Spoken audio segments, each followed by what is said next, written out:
daripada kaum mukminin membaca Al-Quran di ayat al-bayyinat wa'ada'an al-'aql wa quwwatul ilham.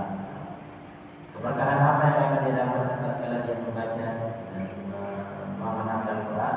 Pertama, keberkahan di dalam kehidupannya, dia akan mendapatkan tidak ada kesusahan. Kemudian mendapatkan keberkahan kekuatan pemahaman akal yang akan dapatkan. Kemudian apa lagi yang akan didapatkan daripada keberkahan tersebut? Karena berkah itu apa artinya berkah? Berkah. Berkah dalam bahasa, arti bahasanya adalah ziyadatul khair.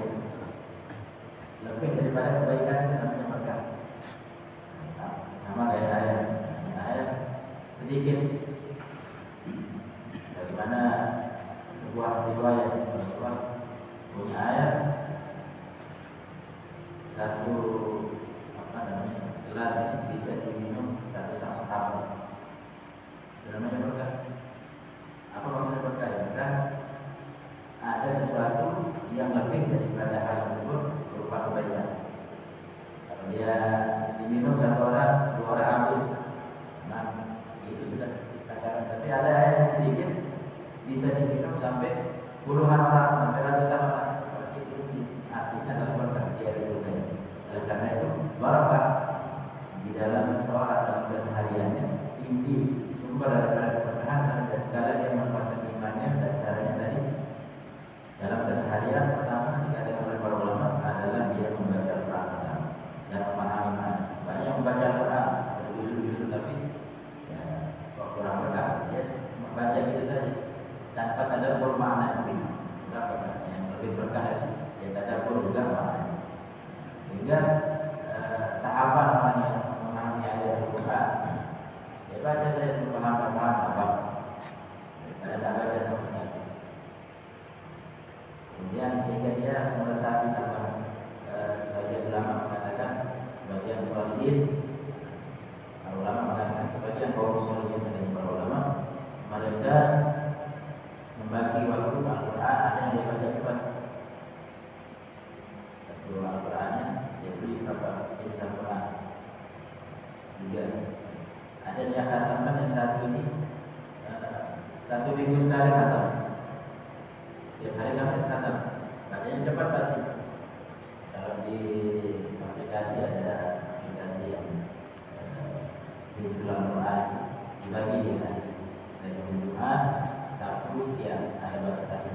Jadi dalam hari itu cuma baca pagi, siang, malam harus khatam sekitar 5 juz. Hingga 1 minggu khatam ya. Setiap hari Kamis khatam Al-Quran. Lagi ada satu mushaf Al-Quran. Nah itu dia bacanya cepat ya. Cepat baca. Satu Al-Quran yang ini dia baca setiap 3 bulan dia khatam Al-Quran. Jadi lebih pelan baca. Itu apa? Tadabbur makna. Tadi dikatakan Al-Quran yang ketiga dia baca katanya 1 tahun sekali. Itu kaum soleh itu dia punya Al-Quran atau satu Al-Quran juga bisa tapi punya penanda. Tapi mereka sebagai soleh karena apa? Kita harus satu di mobilnya supaya tetap dia baca. Jadi HP sekarang, Masya Allah lebih gampang. Buka HP Al-Quran kan bisa lebih gampang untuk menggunakan menjadikan dia di dalam aplikasi dalam Al-Quran. Bahkan ada Al-Quran yang keempat, itu seumur hidupnya dia belum bisa khatam. Karena setiap satu ayat dia baca dari Isya sampai subuh, dia baca satu ayat tadabbur maknanya. Itu kaum salih meresapi daripada makna. Karena itu dengan mereka saya dikatakan ayat dan bayyinat. Orang yang beriman dia akan berusaha memahami setiap makna yang ada di dalam Al-Quran, setiap satu ayat. Khususnya nanti seseorang yang ingin tadabbur makna Al-Quran, dia bagi waktu seperti itu. Maka ada sebagian mereka membaca satu ayat itu 1 minggu dan kadang-kadang satu ayat. Itu aja diulang. Jadi mereka tadabbur maknanya saja. merasa iman. Nah, orang yang merasa iman dia akan berkah di dunia. Itu yang pertama, kunci keberkahan dalam kehidupan dan permohonan Al-Quran untuk menguatkan iman kita kepada Allah Subhanahu wa taala. Adapun yang akan kuat tadi yang pertama kita ulang adalah berkah jiwa, apa namanya? Ketenangan hati, keberkahan. Ya, kadang-kadang gelisah bahwa ini belum selesai saya kerjakan ini bukan mau dapat sulit. Kenapa orang berkah hari ini? Kurang berkah. Makanya orang itu bisa dilaksanakan sesuatu hal yang termasuk salah satu guru dari Muhammad, guru daripada guru kita yang sudah meninggal. Muhammad bin Salih bin Hamid itu beliau sehari bisa menghadiri 13 majlis. Setiap hari paling sedikit 13 majlis. Setiap hari paling sedikit 13 majlis. Kok bisa? Berkah waktu. Tilawatul Quran ada 3 hari 3 kali tilawatul Quran atau jauh daripada ayat Quran, kurang berkah waktu berkah. Itu juga yang kedua berkah kalau tidak cerdasan. Tidak akan mendapatkannya kecuali dengan tahu Quran dan memahami dari Quran dan Quran. Wa yashhad itu juga barakah fil mal wal iyam. Berkah di dalam tausiah, yaitu di dalam berkah dalam pencaharian. Ada yang dapatnya sedikit tapi cukup berkah. Ada yang dapatnya banyak tidak cukup berkah. Karena di dalam riwayat salah satu orang bermimpi mau dikasih uang 1 miliar. Karena dia biasanya orang buruk, bahkan sebagian para anbiya, kisah-kisah para anbiya dalam Al-Quran, mimpinya jadi kenyataan. Mimpi mereka jadi kenyataan. Beda dengan kita. Mimpinya para anbiya adalah perintah dari Allah Subhanahu wa taala. Kita mimpi jangan diikutin kalau tidurnya tak pakai adab. Maka ada orang yang tadi dia setiap dia mimpi bangun dia cari jangan tadi rezekimu hari ini ambil di pohon-pohon manggis. Ya jadi benar ada orang seperti itu. Kalau sekarang ada yang mimpi dikasih uang bangun. Besar ya bangun belum dia terima bangun. Memang orang lagi tidur lagi mimpi tak bisa. Kalau orang dulu seperti itu, bahkan dikatakan apa dalam mimpi para anbiya mereka adalah kisah-kisah di dalam Al-Quran menjadi kenyataan. Dan di sini disebutkan wa yashhad bi kulli nahiyah min nawahi hadzal qaul yamin al-ashiya yunadi bi lisan aliha ala ma fi khalqiha wa sun'iha min qira'ati wa ibda'. Ketahui bahwa sesungguhnya sebenarnya semua kaum, semua ciptaan alam semesta ini, segala sesuatu yang ada di muka bumi di manapun di alam semesta ini, dia memiliki lisan al-hal, memiliki lisan akan disebut dalam usul din, kitab usul din dari Imam Al-Ghazali.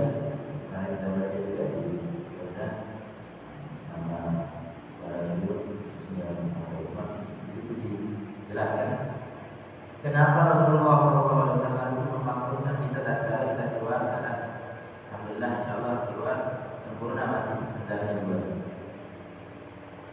Tapi ada yang keluar satu hilang, ada orang siapa yang hilang sebelah. Apa hukumnya dibagi sebelah? Makruh, jangan dipakai. Kalau pakai, Rasulullah mengajarkan di dalam sunnah, Rasulullah mengajarkan jangan pakai sedang kalau dia sebelah. Apa sebabnya? Itu dikatakan Imam Al-Ghazali itu seperti dan kitab Ihya juga seperti ini. Tapi aslinya, sebabnya, termasuk yang tadi disebutkan di sini. Setiap alam semesta, baik itu yang ada, baik itu haiwan, baik itu tumbuh-tumbuhan, rumah, baik itu bebatuan, baik itu besi, baik itu apa, punya lisan hak. Oleh karena itu Rasulullah sendal, itu sudah dari karet, dari kulit, dari. Kenapa Rasulullah memakruhkan kita memakai sendal? Dikatakan oleh Imam Al-Ghazali bahwa jangan sampai kau memakai satu sendal yang mana sendal yang hilang tadi, yang tidak tahu kemana, ngeluh dia dengan lisan kali, aku tidak dipakai. Pertama sebabnya, apalagi kaki kita yang masih hidup, kaki kita ini tidak bisa ngeluh. Satu dipakai, satu tidak. Jadi yang pertama dibahas oleh Imam Ghazali tentang sendalnya, benda yang mati. Jadi kita diajarkan punya bagaimana menghargai daripada sesuatu yang ada di dalam semesta. Sebab atas semuanya adalah ciptaan Allah Subhanahu wa taala. Jadi dikatakan oleh yang menjelaskan daripada kita tersebut. Kita pertama pahamnya adalah tidak ada rangkanya kita sama satu kaki, bukan kaki, sendal. Sendal itu sendiri. Sendal itu sendiri. Menurutnya. وجميع الأشياء تنادي بلسان حالها على ما فيها ربها وصنعها ثم لا يهدي عقله إلى معرفة ذلك الخالق sehingga orang-orang yang seperti itu menguatkan imannya dengan bagaimana mereka mengetahui daripada alam semesta yang diciptakan Allah Subhanahu wa taala, maka sejauh itu dia akan diberikan kepercayaan akalnya juga untuk mengenal daripada Allah Subhanahu wa taala. Dan kan kita biasa melakukan sesuatu yang biasa. Orang-orang yang solih dan mereka yang mau benar-benar menguatkan imannya, sesuatu yang biasa. Bahkan sebagian solih kita lihat bersuyuh, begitu mau minum, dia dapat ini juga Allah Subhanahu wa taala. Bagaimana dia diciptakan? Kapan makan pabriknya dari mana? Dipikir seperti. Tapi kalau kita masih seperti itu jangan coba yang sedang saja.